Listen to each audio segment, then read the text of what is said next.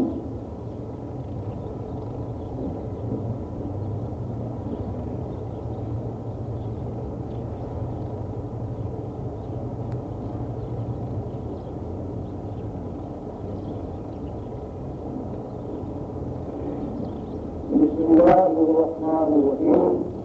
الحمد لله نحمده ونستعينه ونستغفره ونؤمن به ونتوكل عليه ونعوذ بالله من شرور انفسنا ومن سيئات اعمالنا. من يهده الله فلا مضل له ومن يضلل فلا هادي له. ونشهد ان لا اله الا الله وحده لا شريك له، ونشهد ان محمدا عبده ورسوله المبعوث الى الاكوى والاكمل كلها خاصه للناس رسولا ونبيا صلى الله عليه وسلم تسليما كثيرا كثيرا. اما بعد، فقال نبينا صلى الله عليه وسلم: ارحم امتي بامتي ابو بكر وأعتقدهم بيوم الله وأحياهم عثمان وأقراهم علي. اللهم أكرم هؤلاء الخلفاء الراشدين المهديين ووفقنا فنقبل بهديهم. اللهم أكرم المحارم والأنصار، اللهم أكرم المحارم والأنصار، اللهم اجعلهم عنا وعن جميع المسلمين حسنا لله. اللهم وفقنا لما تحب وترضى. اللهم حبب الينا الايمان وكره الينا الكفر والفسوق والعصيان وادخلنا في عبادك الراشدين. يا ذات الامراض اشفنا ورمضانا ورب المسلمين. اللهم تقبل بلادنا وبلاد المسلمين. اللهم أصلح ذات بيننا وسدد خطاها وأنت على كل شيء قدير. عباد الله رحمكم الله، إن الله يأمر بالعدل والإحسان وإيتاء ذي القربى وينهى عن الفحشاء والمنكر والبغي يعظكم لعلكم تذكرون. اذكروا الله تعالى يذكركم وادعوه يستجيب لكم واعلموا ان ذكر الله تعالى اعلى واولى واعز واشد واعظم واحق واكبر والله يعلم ما تفعلون.